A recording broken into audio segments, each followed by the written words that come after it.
हम तो सोच रहे थे जल्दी जल्दी करके आगे निकले, अब अपने आप ही वो विषय ऐसा याद आया तो थोड़ा कह के बस चलते हैं। आज प्रथम स्कंद शुरू होगा।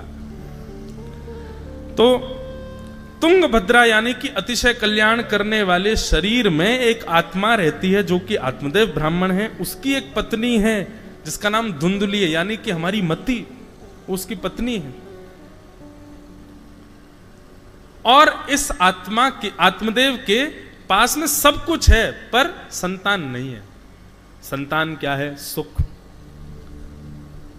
शरीर है कल्याण करने वाला, पत्नी है मति धुंधुली, आत्मदेव स्वयं आत्मा है, परंतु इसके पास संतान नहीं है। संतान यानी कि सुख। सब भाग रहे हैं उसी के लिए।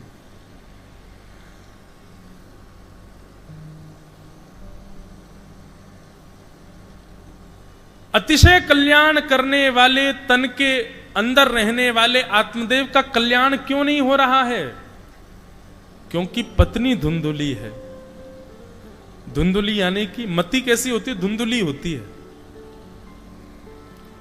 अभी यहां की बात तो नहीं है, पर कहीं अगर बाहर कथा हो रही हो और कथा के थोड़ी दूरी पर कोई विषयासक्त कोई लीला हो रही हो तो निश्चित भीड़ कहां ज्यादा होगी? विषय क्रिया जहां ज्यादा हो रही होगी वहां ज्यादा भीड़ होगी।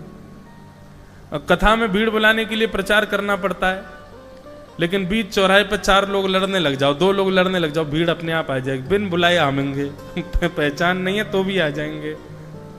सांसारिक विषय भोग की वस्तु जहां दिखती है हमारा मन अपने आप भाग जाता है वहां पर।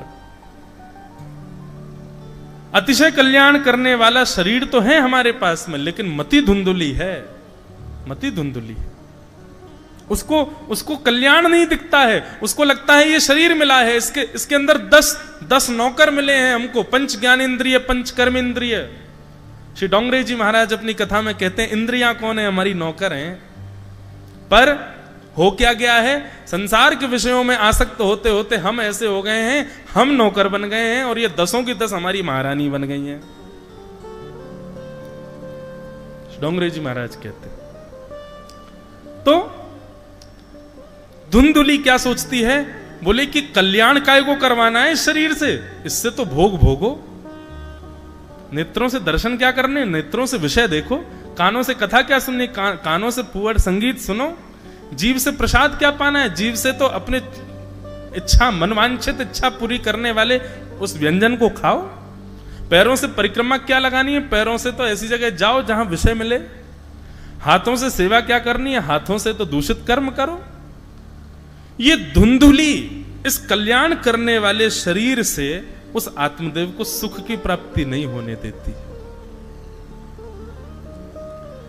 लेकिन ये आत्मदेव बेचारा परेशान है, सुख चाहिए, पुत्र चाहिए। तो एक दिन आत्महत्या करने के लिए वन में जाता है और तभी वहां पर एक संत इसको मिल जाते हैं। वो संत इसको कहते हैं कि अरे आत्मदेव, इस जन्म क्या 7 जन्मों तक तुम्हारी संतान नहीं होगी। आत्मदेव चरणों में गिर जाता है, मुझे तो संतान चाहिए, सही चाहिए चाहिए चाहिए। संतों के पास जाकर के यही तो करते हैं हम। एक बार महाराज जी हाथ धर दो हमारे सिर पर। अब यहां तो चलो अपरस का भाव है, छूते नहीं एक दूसरे को। कई बार महाराज जी, कहीं की बुराई नहीं कर रहा हूं मैं, पर मध्य प्रदेश में कई क्षेत्र ऐसे हैं वहां कथा होती है तो लोग बाग प्रणाम करेंगे और तब तक झुके ही रहेंगे जब तक आप हाथ नहीं धर दो उनके ऊपर। अगर आपने बिना हाथ धरे निकल गए तो वो कहेंगे महाराज बड़ा बेकार है, आशीर्वाद ही नहीं दिया। आप दूर से अगर यूं ही कर दो तो इससे काम नहीं, हाथ धरो। और कई जगह तो ये है कि वहां ऐसे नहीं पीटा तो आशीर्वाद नहीं मानते। ऐसा भाव है लोगों के सब जगह। मुंडे मुंडे मतिर भिन्ना। तो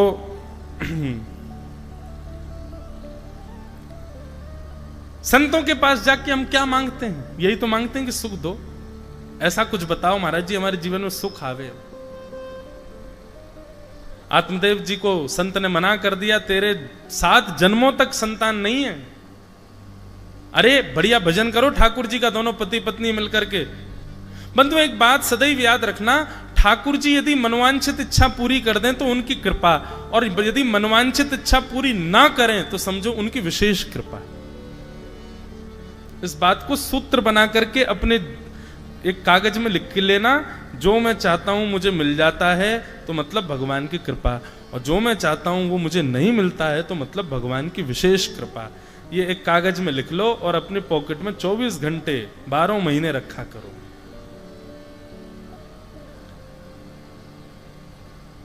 हितैषी व्यक्ति होता है ना, वो आपको उस वस्तु को भोगने से रोकेगा जो आपके लिए उचित नहीं है।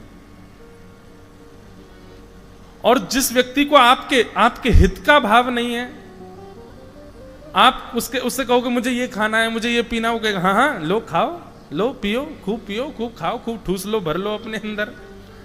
लेकिन हितैषी व्यक्ति आपको रोकेगा, आपको डांट भी देगा, आपको फटकारेगा और पूर्ण प्रयास करेगा कि आप उस तरफ ना जाओ। ठाकुर जी हमारे हितैषी हैं, शुभ चिंतक हैं। कोई वस्तु मांगने पर यदि नहीं मिले तो समझो ठाकुर जी ने हित जान करके नहीं दी है, और मांगने पर मिल जाए तो समझो कि हाँ इसमें हित था इसीलिए प्राप्त हो गई है।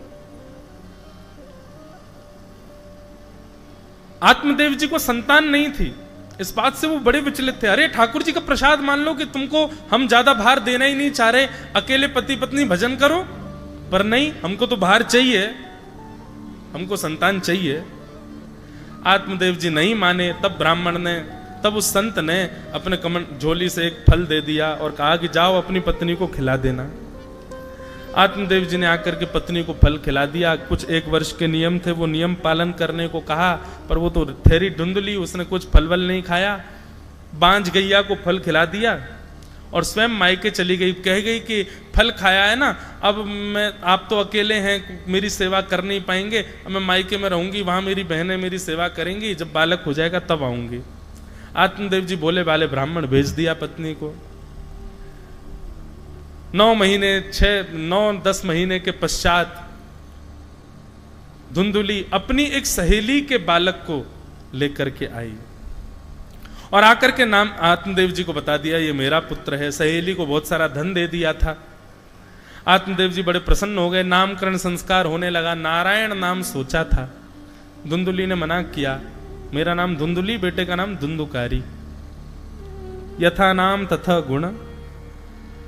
नाम बंधुओं सदैव ब्राह्मणों से पूछ करके, संतों से पूछ करके, वेद और पुराणों में जो ठाकुर जी के नाम अंकित हैं उन्हीं से संबंधी नाम बालकों का रखना चाहिए।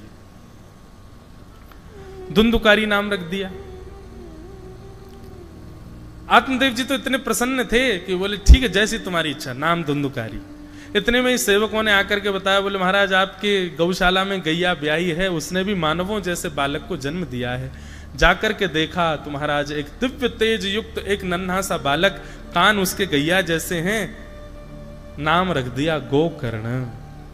गोकर्ण का मतलब गैया जैसे कान वाला तो है ही, पर गोकर्ण का एक अर्थ होता है गो यानी कि ज्ञान। जो अपने कानों से केवल ज्ञान संबंधी चर्चाओं को ही श्रवण करता हो, अन्यत्र किसी चर्चा में अपने कानों को न लगाता हो, वह है गोकर्ण। गोकर्ण। श्री गोकर्ण जी महाराज, ये 2 बालक आत्मदेव जी के घर में उत्पन्न हुए। धीरे धीरे दोनों बड़े हुए। धुंधुकारी महान दुष्ट हो गया और गोकर्ण पंडित ज्ञानी बना।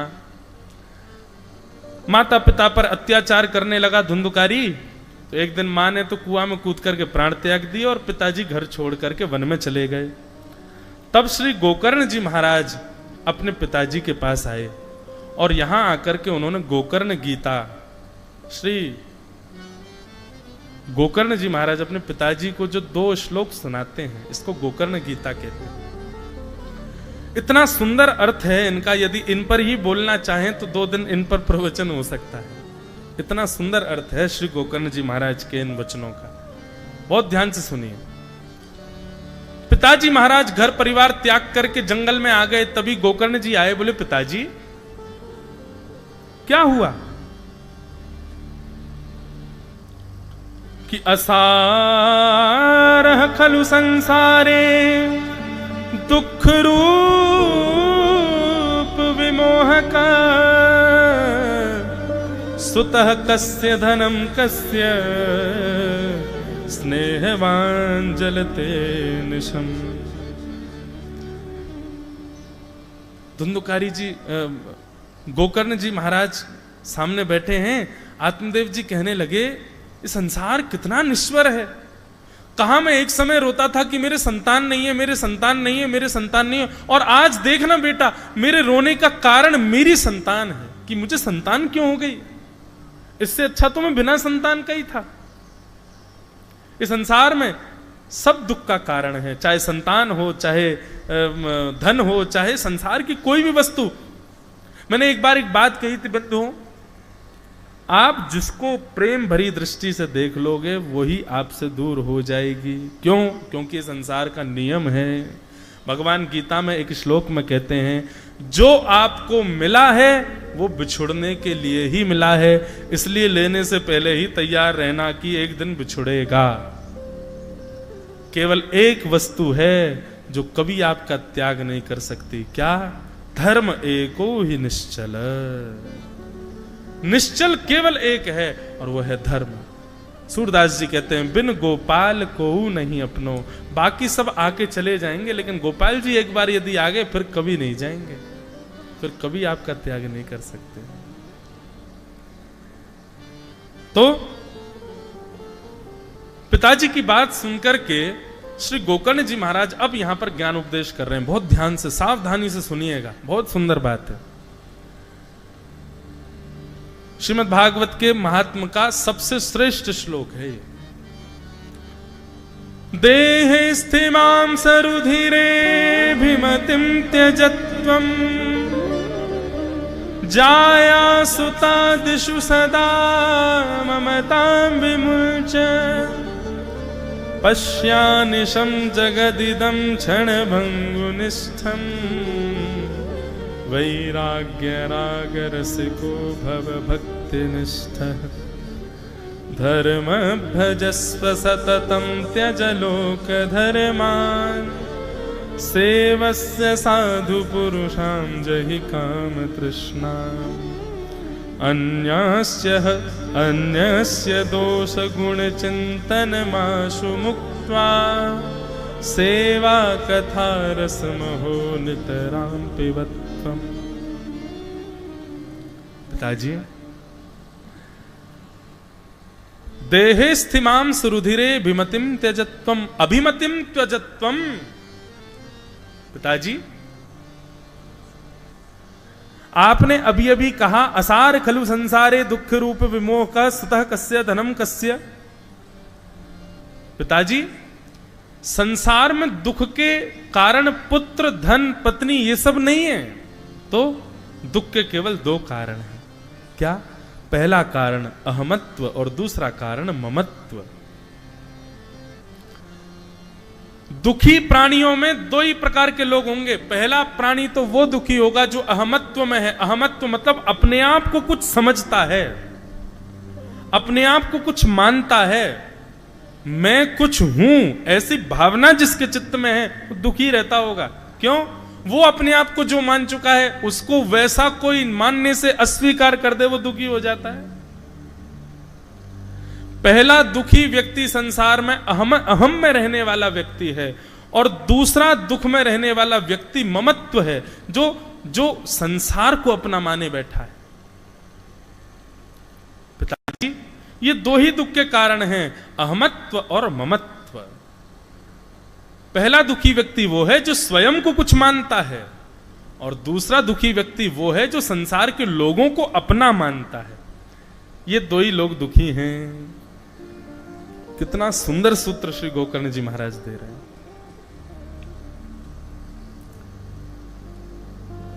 मैं नहीं, मेरा नहीं, यह तन किसी का है दिया, जो भी अपने पास है यह धन किसी का है दिया। अभिमान उस वस्तु का करना चाहिए जो आपके वश में हो, पर जो आपके वश में नहीं है उसका अहम क्यों? इस शरीर का अहम करने वाले लोग आज आज्ञा कर दो अपने शरीर को, क्या भाई बहुत हो गया, अब तू इतना ही रहना, इससे ज्यादा वृद्ध मत होना, अब तू यहीं डट जा, यहीं रुक जा, इससे अतिरिक्त तेरी आयु बढ़नी नहीं चाहिए।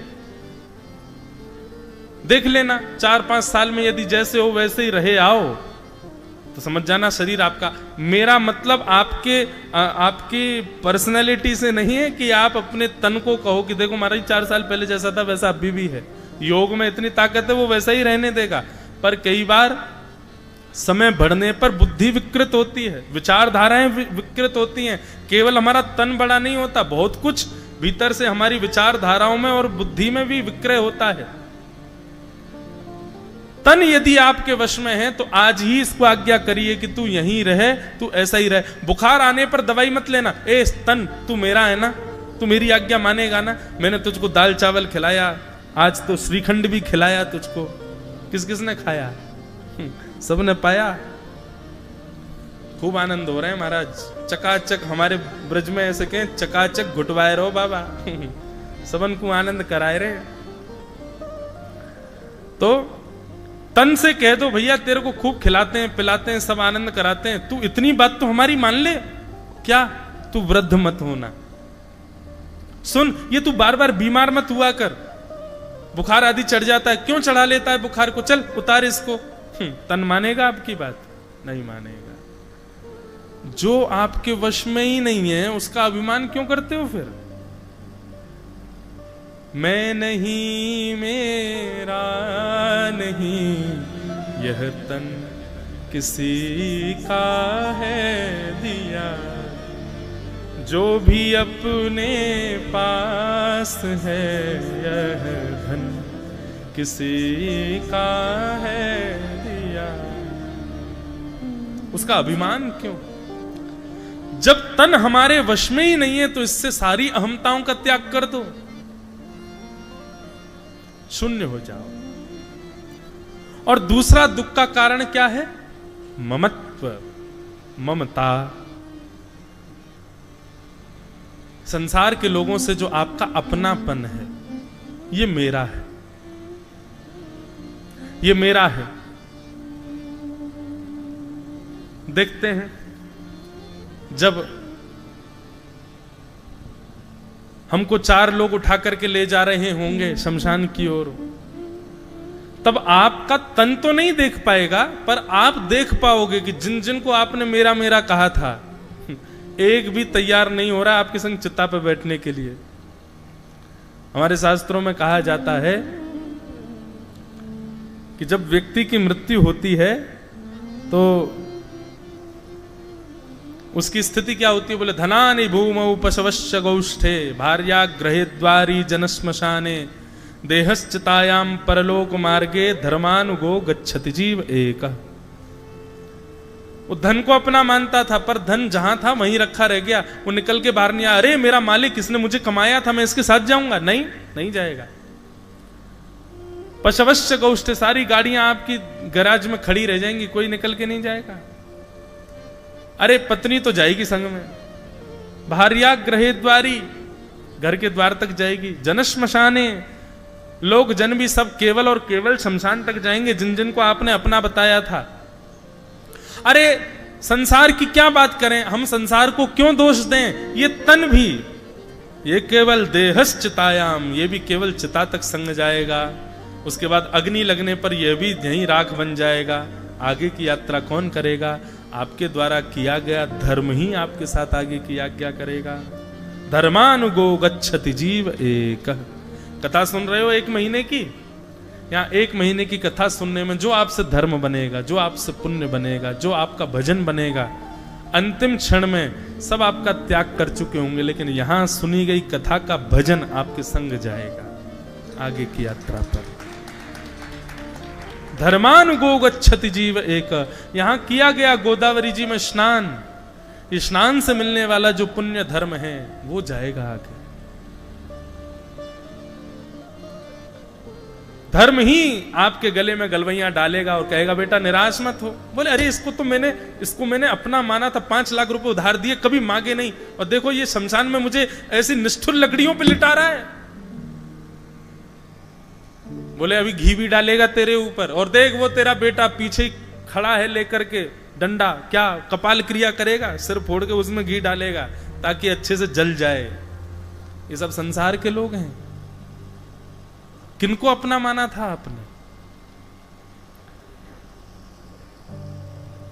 पिताजी, ये दो ही प्रकार के लोग दुखी हैं संसार में। पहले जो स्वयं को कुछ मानते हैं, और दूसरे जो संसार के लोगों को अपना मानते हैं। इन दोनों से जो निवृत्त हो जाए, चिदानंद रूप शिवोहम शिवोहम, चिदानंद हो जाए, ना ही अपने तन को कुछ श्रेष्ठ माने, ना संसार के किसी भी संबंध को इतना सीरियसली लेवे। बंधु देखो, आप कहोगे व्यास मंच पर बैठे हो, इतनी बातें बना रहे हो, खुद का भी तो परिवार है है ना? क्यों हम अस्वीकार थोड़ी कर रहे हैं। पर मैं कथाओं में एक बात कहा करता हूं कि भगवान ने हम मानवों को एक बहुत अच्छी कला से अलंकृत किया है। और वो कला क्या है? हमको नाटक करना बहुत अच्छा आता है। हम मानव लोगों को नाटक बहुत बढ़िया आता है। लोग बाग क्यों एक्टिंग सीखने जाते हैं, स्कूलों में सीखने जाते हैं, ऐसा सुना है, पर हम मानवों से बढ़िया कोई एक्टिंग कर ही नहीं सकता। एक्टिंग स्कूल में कभी शेर को जाते हुए देखा, कभी हिरन को जाते देखा? ये सारे जानवर जो है ना, ये आपके कहीं नाच लेंगे, ये आपके कहीं सब क्रियाएं कर लेंगे, लेकिन वो भी भय से करेंगे, वो भी रोटी मिलेगी इसलिए करेंगे या किसी और भाव से, लेकिन उनकी मुखाकृति वैसी नहीं बनती है। हम लोग तो बड़े चतुर हैं महाराज, एक्टिंग करने में बड़े आगे हैं। संसार में जिसको भी आप अपना स्वीकार कर रहे हो, या संसार में जो भी प्रारब्धवश आपका बन गया है, उसके साथ केवल और केवल अभिनय कीजिए, अभिनय करो। और अभिनय भी कैसा? जैसे अभिनय करने वाला जब पर्दे पर दिखता है तो लगता ही नहीं है कि अभिनय कर रहा है, ऐसा लगता है ये वास्तविकता है। ऐसा अभिनय करो, संसार के साथ में अभिनय करो और ठाकुर जी के साथ में वास्तविक रहो। उल्टा हो रहा है अभी, हम ठाकुर जी के सामने तो अभिनय करते हैं और संसार के साथ में वास्तविक रहते हैं, इसीलिए दुखी हैं। यही परिवर्तन कर दो। गोपाल जी के सामने जाओ, दत्त प्रभु के सामने जाओ, संत जनों के सन्मुख जाओ, तब अपने वास्तविक रूप में आ जाओ, ये मेरी वास्तविकता है। और जब संसार में जाओ तो वहां जाके अभिनय करो, वहां जाके बढ़िया नाटक करो, दिखाओ कि हाँ हम तो सब संसारी हैं। अभिनय, आप सुखी हो जाओ। आपसे ज्यादा सुखी कोई नहीं संसार में। फिर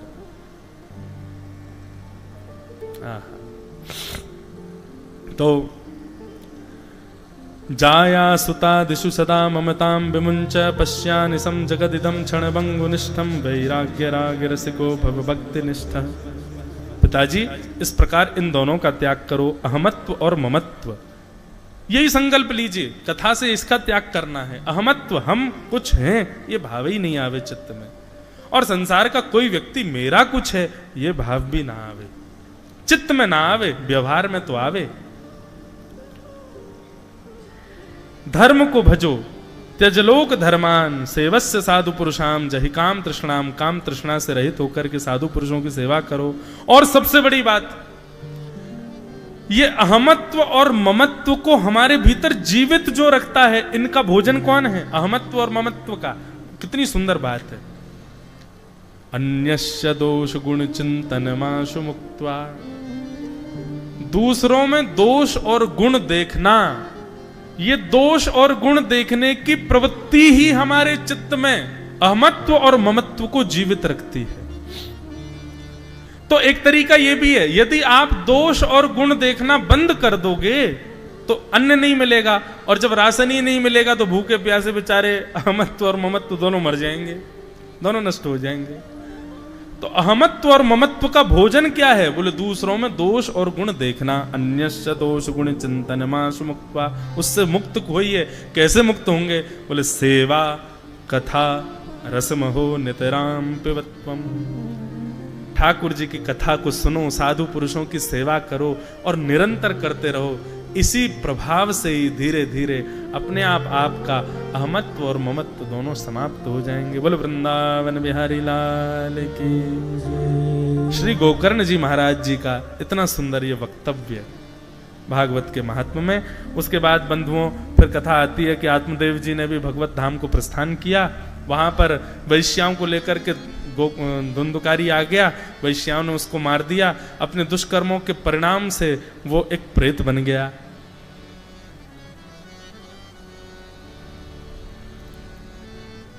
एक बहुत सुंदर पद है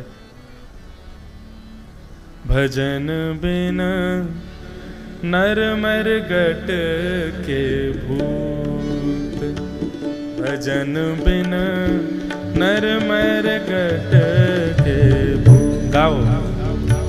भजन बिन नर मरगट के भूत कौन बनता है? मृत्यु तो हम सबकी होनी है, पर मृत्यु हो जाने के बाद जो भूत दिखाई देते हैं, लोग कहते हैं भूत होते हैं, प्रेत होते हैं। ये भूत प्रेत बनता कब है व्यक्ति? इस पद को सुनो।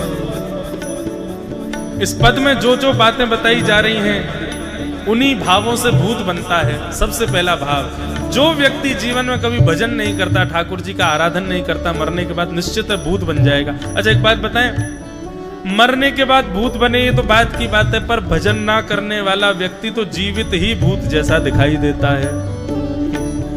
भजन साधन ना करने वाले व्यक्ति को कभी मिलो, संत महापुरुषों को जो प्रणाम करना ना जानता हो, सुंदर दिव्य नदियों में स्नान करना ना जानता हो, मंदिरों में प्रणाम करना ना जानता हो, कथा सुनना ना जानता हो, ऐसा व्यक्ति कैसे लगता? आपको कैसा लगता? मुझे तो उसमें ऐसा नहीं कि मैं उसमें दोष दिख रहा हूं, पर वो तो ऐसा लगता है कि जीवित ही भूत जैसा है।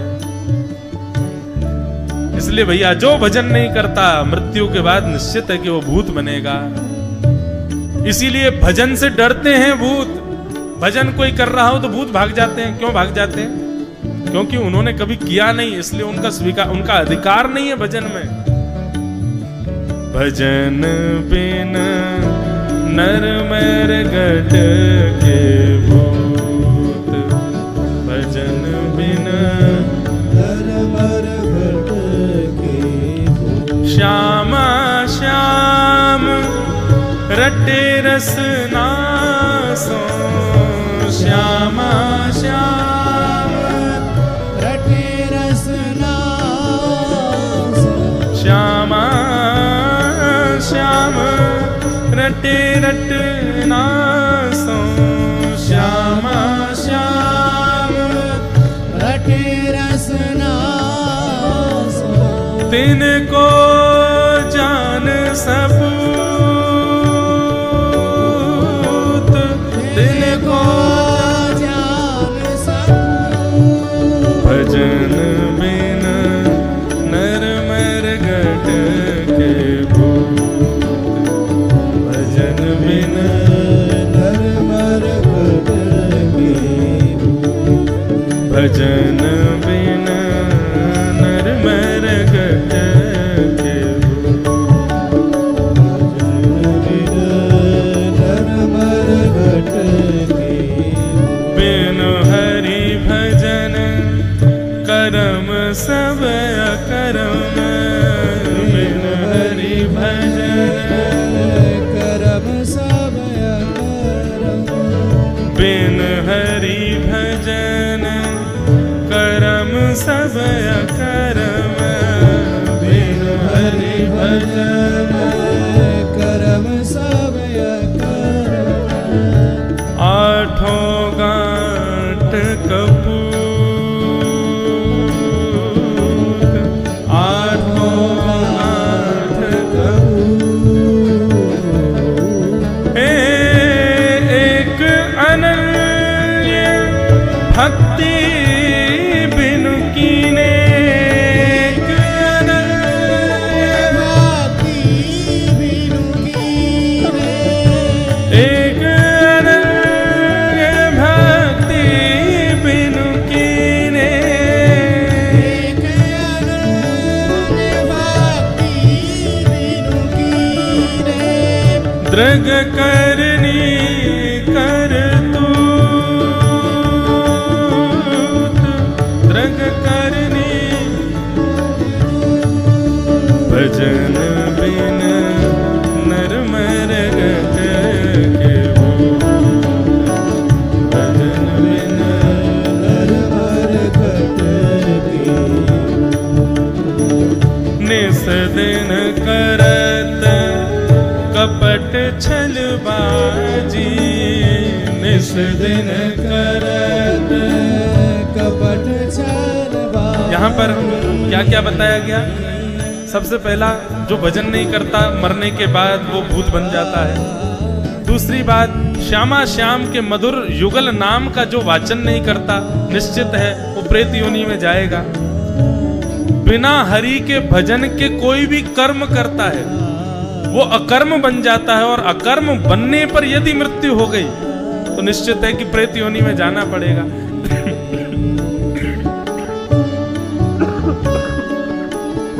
इसलिए प्रत्येक कर्म को भजन के संयुक्त होकर के करो, चाहे वो सांसारिक कर्म ही क्यों ना हो। बिना हरि भजन के कोई कर्म करोगे अकर्म बनेगा, और अकर्म करते ही यदि प्राण निकल गए प्रेत योनि में जाना पड़ेगा। एक अनन्य भक्ति बिनु कीने, बिना भक्ति के, अनन्य भक्ति के यदि कोई कर्म करते हैं तो निश्चित है प्रेत योनि में जाना पड़ेगा। और क्या कह रहे हैं? निस दिन करत कपट छलबाजी, निस दिन करत कपट छलबाजी, समझे नाही अभूत, समझे नाही अभूत, ए सरस माधुरी अंत काल में, सरस माधुरी अंत काल में, मारेंगे यमदूत, मारेंगे यमदूत, भजन बिन नर मर गए, भजन बिन नर मर घटे, भजन बिन नर मर घटे, भजन बिन नर घटे। श्री सरस माधुरी जी का पद है। वे कहते हैं बिना भजन के, बिना श्यामा श्याम की लीला सुने जो व्यक्ति प्राण त्याग देता है निश्चित है वो भूत ही बनता है। धुंधुकारी प्रेत बना, और प्रेत बनकर के महाराज सबको परेशान करने लगा। गोकर्ण जी को जब ये बात पता चली कि हमारा भाई धुंधुकारी प्रेत बन गया, तो श्री गोकर्ण जी महाराज ने जाकर के गया जी में श्राद्ध किया, बेचारा मुक्त हो जाएगा। पर उसके बाद भी वो प्रेत योनि से मुक्त नहीं हुए। अभी कुछ दिन पहले वृंदावन में चर्चा चल रही थी, तो प्रश्न उठा कि अगर इस विषय को मान्य देते हैं कि गया श्राद्ध से धुंधुकारी को मुक्ति नहीं मिली, तो गया श्राद्ध की महिमा कम हो रही है, और जबकि गया श्राद्ध की तो बड़ी महिमा है। और यहां धुंधुकारी के लिए स्पष्ट लिखा है कि गया श्राद्ध से उसकी मुक्ति नहीं हुई, बल्कि जब गोकर्ण जी आए और धुंधुकारी पर जल छिड़क करके उससे पूछा, तो यहां पर धुंधुकारी भी कहता है कि 100 श्राद्ध कर दो मेरे, तो भी मैं मुक्त नहीं होऊंगा। तो गया श्राद्ध की तो इतनी महिमा बताई गई शास्त्रों में, और यहां पर कह रहे हैं कि गया श्राद्ध से मुक्त नहीं हुआ। क्यों मुक्त नहीं हुआ? बोले क्योंकि श्री गोकर्ण जी महाराज गया जी में श्राद्ध कर रहे थे, तो जिस गोत्र का उच्चारण कर रहे थे उस गोत्र का वो था ही नहीं, वो तो किसी और का पुत्र था, और किसी अन्यत्र का पुत्र होने की वजह से उसका गोत्र अलग था। गोत्र विलग होने की वजह से वो अपने भूत योनि से मुक्त नहीं हो रहा था बेचारा। अब यहां महिमा भागवत जी की ऐसी नहीं है कि गया श्राद्ध से जो मुक्त नहीं हुआ वो भागवत जी से मुक्त हो गया, बल्कि महिमा इस प्रकार है जिसका गोत्र भी भूल गए हैं, ऐसा व्यक्ति भी यदि प्रेत योनि में है, उसके लिए श्रीमद् भागवत की कथा यदि करा दी जाए तो वो अपने प्रेत योनि से मुक्त हो जाएगा, उसका गोत्र ना हो तो भी। सूर्य नारायण भगवान ने आज्ञा करते हुए कहा, श्रीमद् भागवतान मुक्ति सप्ताहम वाचनम कुरु इति सूर्य वचः सर्वै धर्म रूपम तु विश्वतम। श्रीमद् भागवत की कथा श्री गोकर्ण जी महाराज ने की, और कथा 7 दिन के जैसे ही पूरी हुई, सप्ताह कथा पूर्ण होते ही महाराज धुंधुकारी दिव्य रूप में प्रकट हो गया, हरि रूप प्राप्त हो गया, चतुर्भुज रूप मिल गए उसको। प्रणाम करते हुए जैसे ही विमान में बैठ करके जाने लगा, गोकर्ण जी महाराज ने हरि दूतों से पूछा कि भैया कथा तो सबने सुनी, आप इन्हीं को ही क्यों ले जा रहे हो? तब हरि दासों ने कहा है, श्रवणस्य विभेदेन फलभेदोत्र संस्थितः श्रवणम तु कृतम सर्वै न तथा मननम कृतम। श्रवण भेद की वजह से ऐसा हुआ है। सब लोगों ने सुना तो है पर मनन नहीं किया है। धुंधकारी कोने में बैठ करके प्रेत योनि में सुन भी रहा था, मनन भी कर रहा था, इसलिए उसके लिए विमान आया है। हमारे पूज्य गुरुदेव भगवान पूज्य पिताजी महाराज कहते हैं 2 स्थिति में विमान आता है।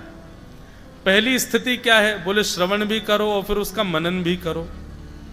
अगर आपने मनन करते हुए श्रवण करना कथा प्रारंभ कर दिया तो निश्चित है कथा की विश्रांति पर विमान आ जाएगा। अब कई लोग तो इसी भय से ही मनन नहीं करेंगे, कहीं विमान नहीं आ जाए अंतिम दिन। और दूसरी बात पूज्य गुरुदेव भगवान कहते हैं कि विमान तब ही आएगा जब जाने को तैयार बैठोगे। और कोई जाने को तैयार नहीं है, केवल कथा श्रवण कर रहा है और अभी अपनी सेवा और ठाकुर जी के भाव में रत रहना चाहता, उसके लिए विमान नहीं आएगा। विमान कथा में आता भी उसी के लिए है जो मनन करते हुए ये भी तैयारी रखे कि मुझे जाना ही है, निश्चित है उसके लिए विमान आएगा। और कोई तैयार नहीं है, वो मनन कर रहा है कथा का, तो उसके लिए विमान नहीं आएगा। तो 2 स्थितियां हैं। इस प्रकार भागवत जी का महात्म्य सुनाया गया। ऐसे भागवत जी के मधुर महात्म्य को हम प्रणाम करते हैं। असारे संसारे विषय विषशंगा कुलधिय क्षणार्थम क्षेमार्थम पिबत सुख गाथा तुलसुधाम पर किमर्थम व्यर्थम भो व्रजत उपथे कुत्सित कथे परीक्षित साक्षी श्रवण गत मुक्त्युक्ति कथने। बोलो श्रीमद् भागवत महापुराण की। भागवत जी का उत्तर पूर्व महात्मा कहा गया। तत्पश्चात अब यहाँ से भागवत जी का प्रथम स्कंद प्रारंभ हो रहा है। भागवत जी के प्रथम स्कंद के प्रथम अध्याय में प्रवेश करते हुए आइए हम लोग प्रवेश करें। ओम नमो भगवते वासुदेवाय।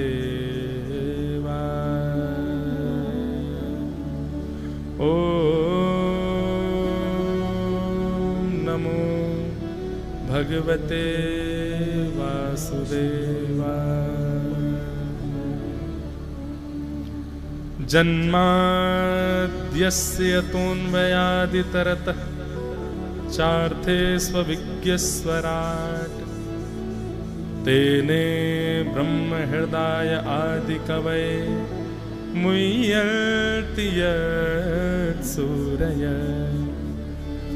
तेजो वारिमृदां यथा विनिमयो यत्र तृषगो मृषा धाम्ना स्वेन सदा निरस्तकुहकं सत्यं परम धीमहि धर्म प्रोजितकैतवोत्र परमो निर्मत्सराणां सतां वैद्यं वास्तवमत्र वस्तु शिवदं तापत्रयोन्मूलनम्।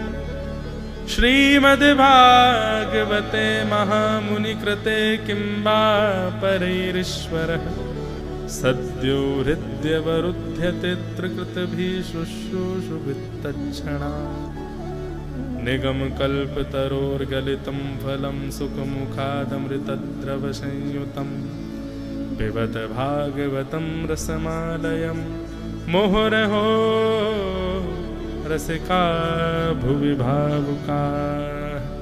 बोलो श्रीमद् भागवत महापुराण की जय। अब यहां से हम प्रथम स्कंद में प्रवेश हो गए।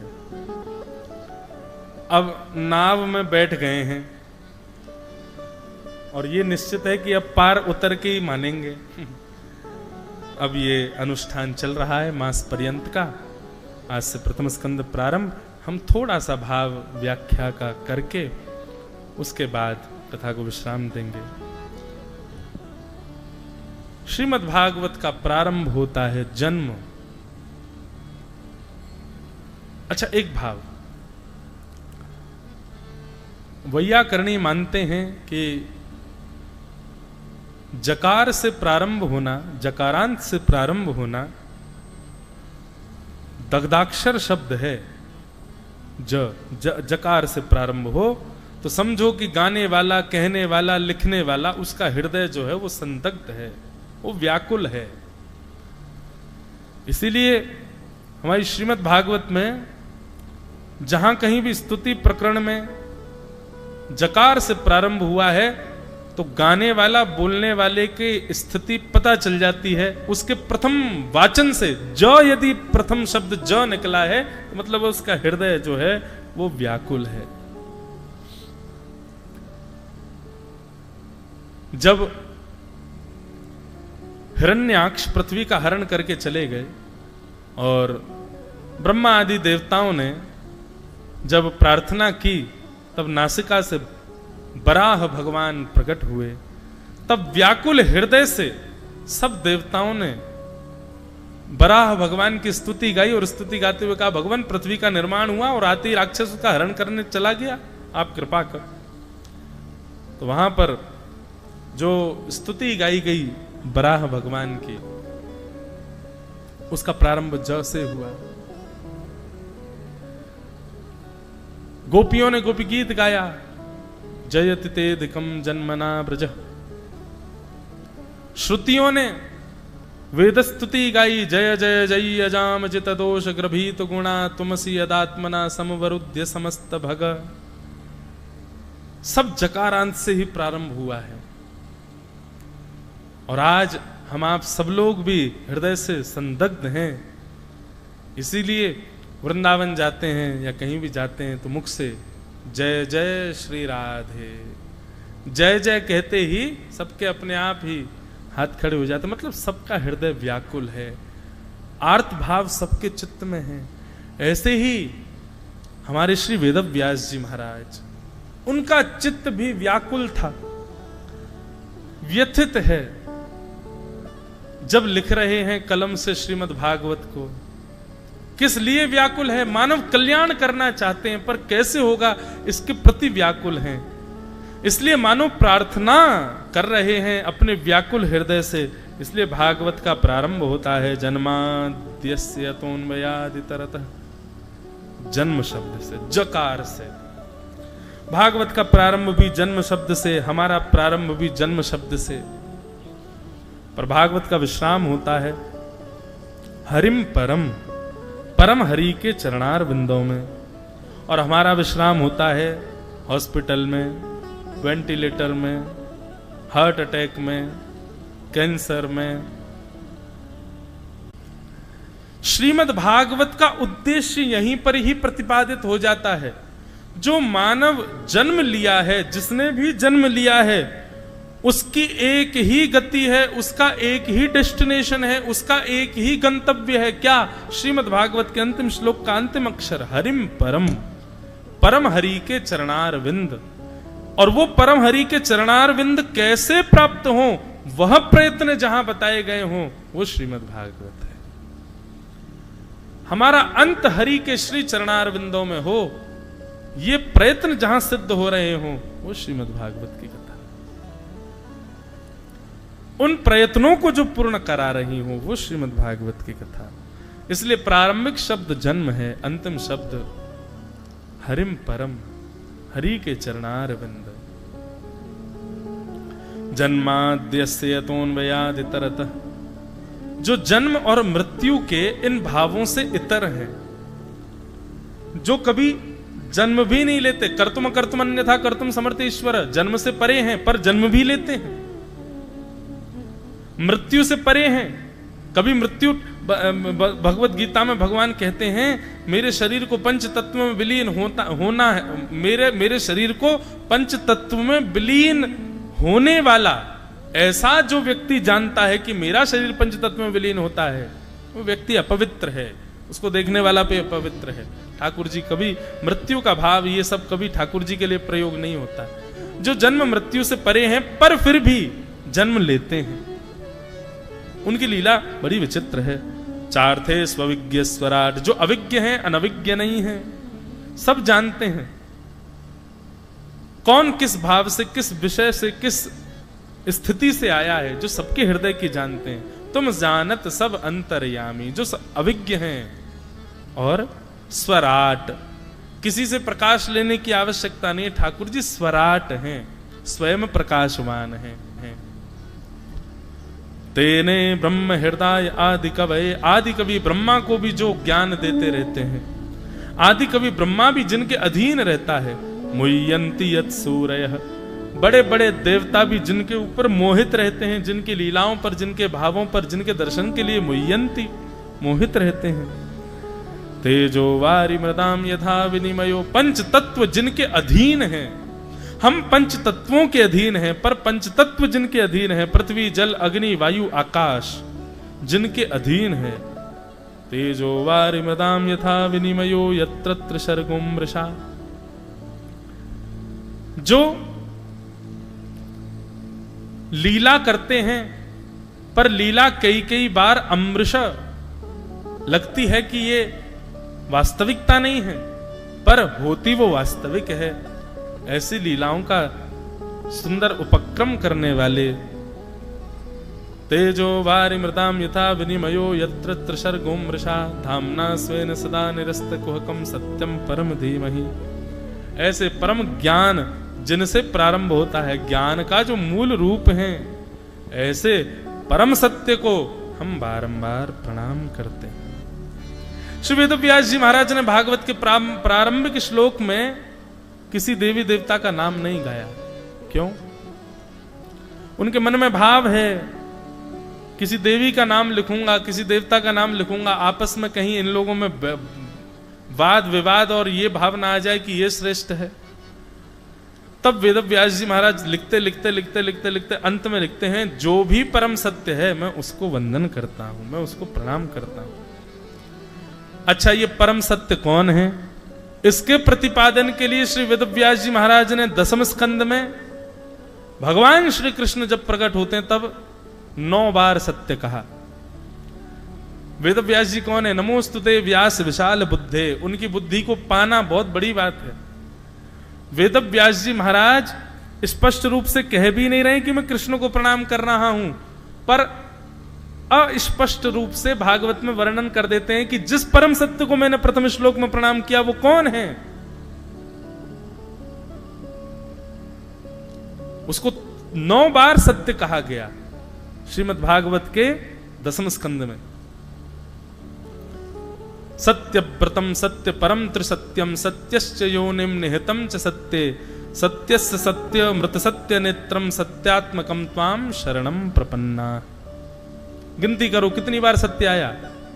सत्य व्रतम सत्य परम त्रिसत्यम सत्यश्च योनिम निहितम च सत्ये सत्यस्य सत्य मृत सत्य नेत्रम सत्यात्मकम त्वाम शरणम प्रपन्ना। 9 बार। 9 का पहाड़ा जो होता है, पहाड़े में जितने भी अंक आते हैं सबको प्लस कर दो, 9 ही आता है उत्तर। 9 परिपूर्ण अंक माना गया। माने वेदव्यास जी महाराज ने प्रारंभिक श्लोक में सत्यम परम धीमहि कह दिया, मैं परम सत्य को वंदन करता हूं। देवता बोले कौन परम सत्य? बोले जिसमें ये गुण हो वो परम सत्य। प्रकट नहीं किया कि मैं श्री कृष्ण को वंदन कर रहा हूं, पर 10वें स्कंद प्रारंभ होते ही 9 बार सत्य सत्य सत्य सत्य सत्य कहकर के वेदव्यास जी कह देते हैं परम प्रारंभिक के सत्य में और अंत में भी सत्यम परम धीमहि। 3 बार सत्य की वंदना की है भागवत में, प्रारंभ में, मध्य में और विश्राम में। तीनों बार जिसको मैं सत्य कह रहा हूं वो सत्य कौन है?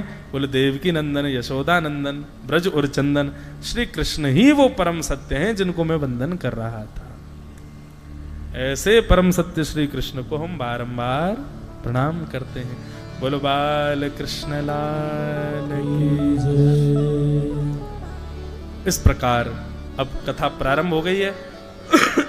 प्रथम स्कंद यहां से प्रारंभ हो चुका है। अब कल से यहीं से कथा का क्रम आगे करेंगे। बड़े प्रेम और भाव से आज के विषय को विश्राम दें। हमारे वृंदावन का एक बड़ा मधुर संकीर्तन है, बहुत प्राचीन संकीर्तन है, सब लोग मेरे साथ गाओ। जय जय राधे कृष्ण राधे गोविंद, जय जय राधे कृष्ण राधे